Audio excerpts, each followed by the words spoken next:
Roque, quando você fala assim, vamos fazer isso e tem a Europa como sujeito, dá a sensação de que o agente intencional é externo, eventualmente os Estados Unidos. Como você vê essa coisa? Você entende que o desenho da União Europeia e, em especial, o desenho da OTAN é um desenho pensado, arquitetado e implementado pelos americanos? Ou você entende como um desenho também inexoravelmente alemão, inglês, francês e assim por diante? Alemão, na verdade, no sentido da Alemanha ocidental, né? Você tinha um processo de reconstrução meio rápida, né? Com o Plano Marshall a partir do final da guerra, enfim, nesse sentido, tá? Do parlamento da região ocupada. Esse é um bom ponto. Não é só uma questão americana, não veio de fora, isso não foi imposto de fora. Eles experimentaram a destruição máxima. Eles estavam saturados da guerra. Inclusive, tem teorias que explicam que você só chega na paz depois que você passa pela guerra. E tem um provérbio romano muito conhecido que diz o seguinte: se queres a paz, prepara a guerra. Por quê? A guerra, ela contém as sementes da destruição, da sua própria destruição. A própria guerra. Isso. Se você deixar a guerra seguir o seu ciclo natural, eventualmente chegaremos à paz. Como? Ou pela vitória de um dos lados e a derrota completa do outro. E essa vitória pode ser até o extermínio de alguém. Mas, ao longo da história, nós chegamos na paz desse jeito. Um dos lados venceu. Ou porque ambos os lados chegam na sua exaustão moral e de recursos. Moral, eu digo no sentido motivacional, disposto a morrer, a lutar. Então, e é interessante essa teoria porque ela diz que a própria guerra, ela leva a um ciclo total de maturação, onde ela termina na paz. Claro que muitas pessoas não gostam disso e acham essa ideia brutal. Por quê? Você vai deixar levar até a destruição máxima para chegar na paz? Nós não vamos interromper antes? Não parece brutal, burro, ignorante estar fazendo isso? E claro, e aí existe um outro campo de estudos que diz o seguinte: se queres a paz, prepara para a paz. Contrário ao provérbio romano. Se vas passem para bellum, que é em latim do outro, e se vas passem para passem. Tem também, eu queria até que você comentasse, eu sei, a gente está ainda dentro de um parênteses, né? Que vai levar você a comentar o papel da intencionalidade europeia. Não deixa eu me perder, não deixa eu me perder. Tá bom, mas já que você tocou nesse ponto, esse ponto é muito interessante.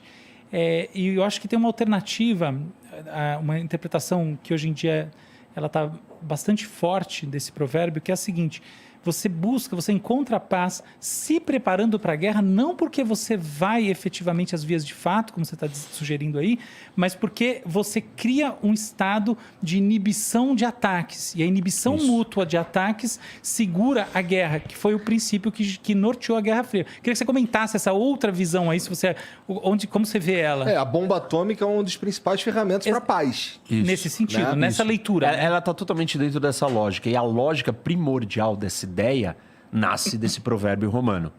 De que um dos lados da explicação do provérbio romano é o que eu estava comentando sobre o ciclo de maturação e exaustão da guerra. O outro é esse, que a guerra ela serve como um inibidor. Ou você estar pronto para o ataque, você vai dissuadir o outro de vir te atacar. Do mesmo jeito que se você tiver muito pacato e pacífico, você está convidando o outro a tirar vantagem. Por que você não pega o seu carro? Não entendem muito bem, né? Falam, poxa, você não tem que. Mas elas não agem assim na sua vida pessoal, porque elas não param o carro na rua e deixam o carro totalmente aberto com a chave no contato e vão embora. Ou seja, você está sendo massivamente pacífico. Otário. E aí você está pedindo para alguém tirar vantagem da sua posição. Então o que você faz? Você se prepara para o pior para evitar que o pior aconteça. Se preparar para a guerra é evitar que a guerra pode acontecer. Você escala a chance e o risco do outro lado. Então, se você está pensando em me atacar, eu vou fazer isso custar caro para você. Como? Eu estou preparado para te enfrentar. Agora, se eu estou aqui sentado, com a janela aberta, fui embora do carro, larguei a chave dentro, eu estou te convidando para você tirar vantagem. E assim, essas percepções, elas são muito importantes porque nós estamos dentro de um jogo estratégico. O que significa dizer que nós estamos falando também de seres humanos, e seres humanos são os filha da puta também. E não só que por sacanagem, mas por sobrevivência. É um jogo estratégico onde as minhas ações influenciam as suas. E tudo que nós estamos disputando, seja território, seja comida, seja recursos, seja saída para o mar, seja valores, entra em choque com o dos outros. E entra em choque com a minha sobrevivência, com a minha existência. Então, eu tenho que estar preparado para defender aquilo que eu acredito, para defender a minha casa, a minha comida, os meus recursos, a minha saída para o mar. E isso assim não é sacanagem só. Não é que eu sou um louco obcecado. Eu tenho que me precaver. E aí, óbvio que o ápice dessa história que você tá trazendo, Álvaro, e que o Igor já jogou aí na mesa, que são as bombas atômicas. Mas eu acho que a gente pode falar disso depois, porque esse é um mundo assim... A gente tá chegando lá é engraçado, né? A gente tá descascando essa laranja. E antes até de a gente voltar a essa questão da intencionalidade da Europa em si, na sua própria formação em relação àquele eles que sugerem um agente externo, que é os Estados Unidos, como você estava dizendo, que acho que é uma questão que eu queria muito que você comentasse. Tem um ponto que você trouxe também muito interessante, que é o seguinte, você fez um paralelo entre a situação geopolítica e a experiência do sujeito individual. Queria que você comentasse como você vê esse paralelo. Então, você falou assim, é como a pessoa que vai e deixa o carro aberto. Como você vê esse paralelo? Ele existe ou foi só uma figura de linguagem passageira? Não, ele existe. Só que o problema é que as pessoas, o ser humano, o indivíduo, ele tem uma dificuldade absurda de extrapolação. Ou seja, o comportamento dele no dia a dia é de um jeito. Mas se você vira para ele e fala assim, olha o comportamento do Igor, ele já não consegue. Que é o mesmo nível de análise. É indivíduo com indivíduo, só que já é fora dele, fora da cabeça dele, fora da realidade dele, você já não consegue transpor para o outro. Imagina se a gente vai colocando isso em níveis de análises maiores, ou em escala maior. Porque qual é a escala que eu estou usando aqui? De países. De um jogo de poder ou de um jogo de sobrevivência do tabuleiro mais alto do mundo. Eu estou falando da sobrevivência ou da manutenção do seu bem material, que é o seu carro, que é na escala pequena, na sua escala individual. Então, isso realmente, os comportamentos, eles são uma réplica, até porque um Estado é um conjunto de indivíduos.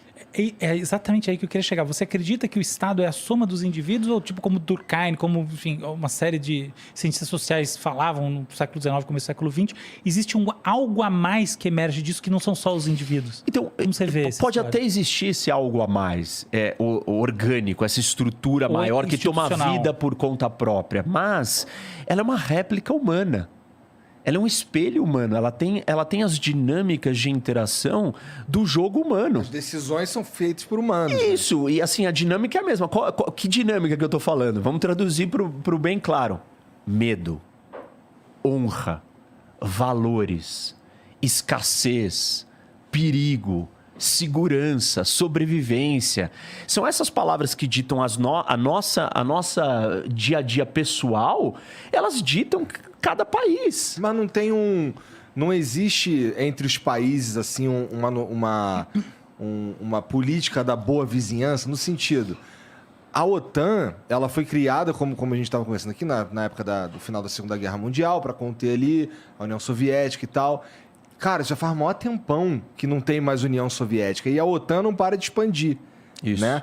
Então, assim, eu não consigo ver a OTAN também como o bom moço da história. Eles parecem ser meio filha da puta de querer, por exemplo, pegar a Ucrânia como aliado. Me parece um pouco de... Eles estão tentando impor à Rússia ali como é que eu vou dizer essa porra? Sei lá, é como se eles estivessem entrando ali no território que é de influência russa, porra. Não dá pra eles ficarem aqui, pá, só com isso aqui já não dá pra conter o que eles acham que é uma ameaça e tudo mais. Eles precisam de fato. Esse ponto que você está trazendo é muito importante. E assim, eu vou trazer você para dentro de um mundo de uma lente de olhar o mundo para você entender, porque para minha resposta fazer sentido. Tem uma teoria das relações internacionais que diz o seguinte: o mundo é anárquico. Essa é a visão dos realistas. E os realistas explicam que o mundo é anárquico. Eu acho isso lindo, para ser sincero. Beleza. E o que significa ser anárquico? Significa que não tem regras. cada um faz o que quer. E quando cada um faz o que quer, se você decidir pegar o celular dele, você pode. O que vai impedir dele pegar o seu celular? Isso. Então, você só depende de si mesmo para sobreviver e para ter segurança. O que você precisa fazer, então? Você precisa ser forte. Mas não tem um acordo precisa ser de poderosa. cavalheiros para impedir esse tipo de Mas, filha da meu, putagem? você confia em todo mundo? Ah, eu tenho que confiar no meu vizinho ali, né, pô? Ué, mas você vai confiar sempre no seu vizinho? Eu vou tentar, seria bom. Se todo mundo confiasse, a gente não tinha esse problema. Isso, mas como é que você estabelece confiança com estranhos? 1. Como é que você estabelece confiança depois que a confiança foi traída? 2. Como é que você estabelece confiança com quem você não conversa? 3. Porque assim, tipo, não é uma conversa entre o Reni e o Igor. É uma conversa entre todos os Igors e todos os Renes. É uma conversa coletiva de massa, de milhões de pessoas. Essa conversa, ela não existe. Ela não acontece na prática. Vai um representante meu falar com um representante seu. Só que aí ele vira e fala assim: Igor não é bem meu representante, eu não votei nele, eu não gosto dele, eu acho as ideias dele traíras, eu não confio nele. Então, você percebe como existem muitas camadas que separam para essa confiança que você se refere, que ela não é real. Reni, mas isso justamente não mostra que a lógica do indivíduo não é a lógica do país? Por exemplo, dentro de um país, eu tenho fundamentalmente a lei. E a lei vai dizer por que você... qual é o problema de você quebrar o carro de alguém? O problema é que você pode ser preso. Não, mas é que o que ele está defendendo é a anarquia como princípio. Não, tudo bem. Não, entendeu? Eu estou pegando um gancho na outra pergunta. Como você... Eu entendi perfeitamente, mas como você estava colocando que existe esse paralelo, assim, eu não acredito que esse paralelo ele é adequado, tá? Eu acho que, assim, existe, do ponto de vista institucional, diferenças básicas que vão, no final das contas, impedir que a gente faça um paralelismo claro e fazer da lógica do indivíduo uma lógica que é diferente dessa do país, porque no âmbito do indivíduo eu tenho, não só por uma questão psicológica, mas fundamentalmente o domínio da lei, que acontece dentro daquele país. Agora, quando um país entra em guerra com outro, as leis internas daquele país permanecem estáveis, na maior parte das vezes, enquanto as relações internacionais e o conflito que, no final das contas, desloca enfim, ou transgride os acordos e a esfera de relacionamento estabelecida antes desse conflito. Então, no final das contas, é possível acontecer uma guerra e uma invasão, uma agressão internacional sem que haja uma transgressão do ponto de vista da lei dentro desse país que fez a agressão. Isso, para mim, gera uma diferença entre as duas coisas. Nesse sentido, tem diferença, porque nós estamos falando de níveis de análise diferentes. Tem o nível internacional e o nível nacional. Para mim, nossa análise, eu acho que é um nível de existência diferente em função da... O que é o nível internacional? Ele existe? O que é internacional, entendeu? Não existe nada internacional. Perfeito. O internacional, ele é um conjunto dos nacionais. Perfeito. É que nem a ONU. E eu falo muito disso. As pessoas pensam assim, a ONU, Organização das Nações Unidas. Quando a gente fala em ONU, elas pensam assim, imagina que todos esses objetos aqui na mesa são países. E a ONU está aqui, a ONU é isso. Não, a ONU é o quê? Isso. A ONU é a mesa, claro. É o conjunto de todos os outros. Então, claro, essa discussão ela é complexa e filosófica. Tem gente que vai falar, não, existe o mundo internacional. Mas dentro da visão realista, os realistas vão falar assim, não, existem os países. Todos eles são soberanos, ou seja, autônomos. Você é dono do seu nariz e você manda na sua vida e ninguém vai chegar perto de você. Por isso que é anárquico, porque aí cada um vai fazer o que quiser. Mas eu tenho que voltar para a questão da anarquia, porque ela tem um problema na sua essência de pensamento, no sentido de você virar e falar assim... Tá bom, eu vou ser forte e vou me proteger dele roubar meu celular, ou dele pegar meu celular, ou dele dizer, minha filha precisa de um celular porque ela tá com uma doença e eu vou usar o seu celular. Você fala, não, mas agora eu tenho que cuidar da minha filha, eu preciso do meu celular para mim. Não.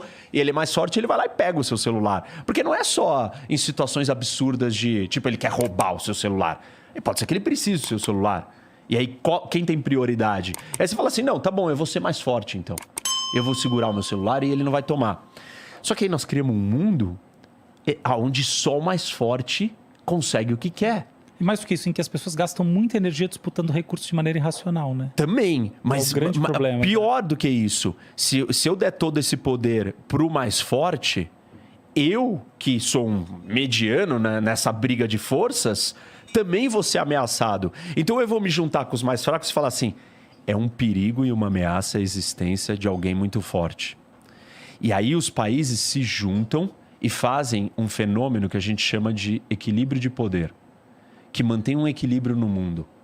Porque se alguém começa a ficar muito forte, o que acontece com os outros? Quando você está jogando War, e todo mundo aqui já jogou War, quando tem um dos jogadores que começa a conquistar muita coisa, o que acontece naturalmente no jogo de War? Todo mundo se junta pra fuder o cara. Por quê? Pra ele não ganhar o jogo, pô. Porque ele vai ficar muito poderoso e ele vai dominar o mundo. Então, existe um movimento natural de equilíbrio do sistema. Isso é no nível sistêmico. Isso daqui não é o país, não é o líder.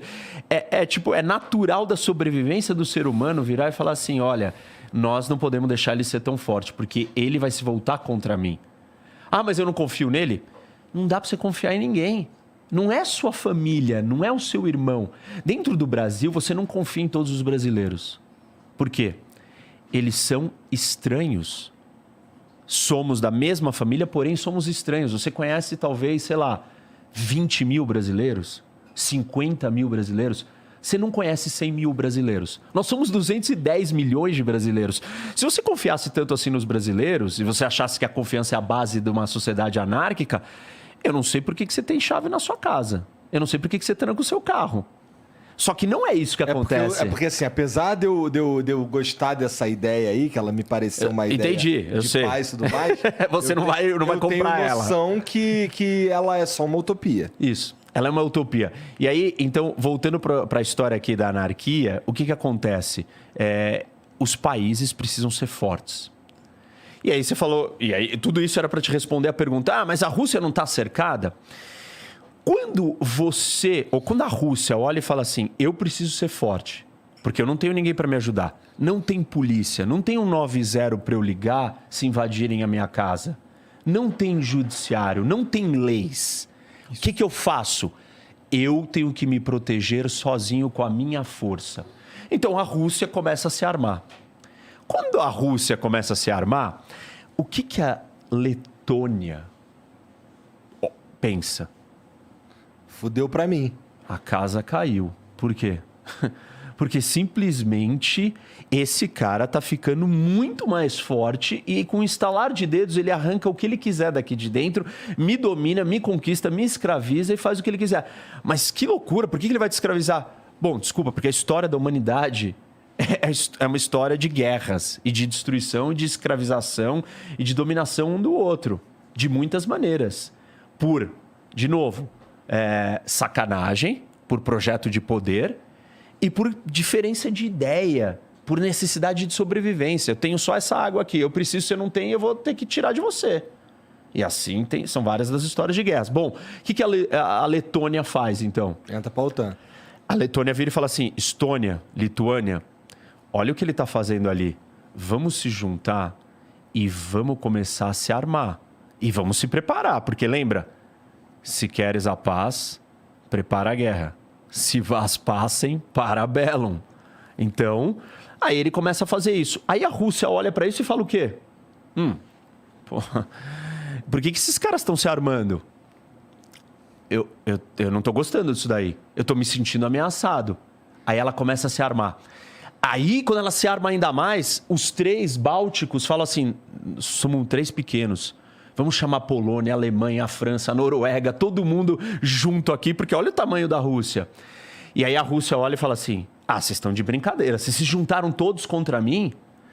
Cada um dos países agiu de forma racional, preocupado com a sua segurança, com a sua sobrevivência, só que a ação racional de cada um deles num ambiente de anarquia e de medo gera um dilema. O dilema da segurança. Que é o quê? Uma corrida armamentista, onde os 2 lados querem estar mais forte, e isso chega num ápice do ponto que alguém tem que dar o primeiro passo. Porque senão o outro vai estar muito mais forte, vai estar posicionado numa situação muito maior. E aí, então, para fazer o resumo e conectar com a sua pergunta, a Rússia está se sentindo cercada? Está. Tanto quanto a OTAN se sente ameaçada, tanto quanto os países da Europa se sentem ameaçados pela Rússia. É um dilema.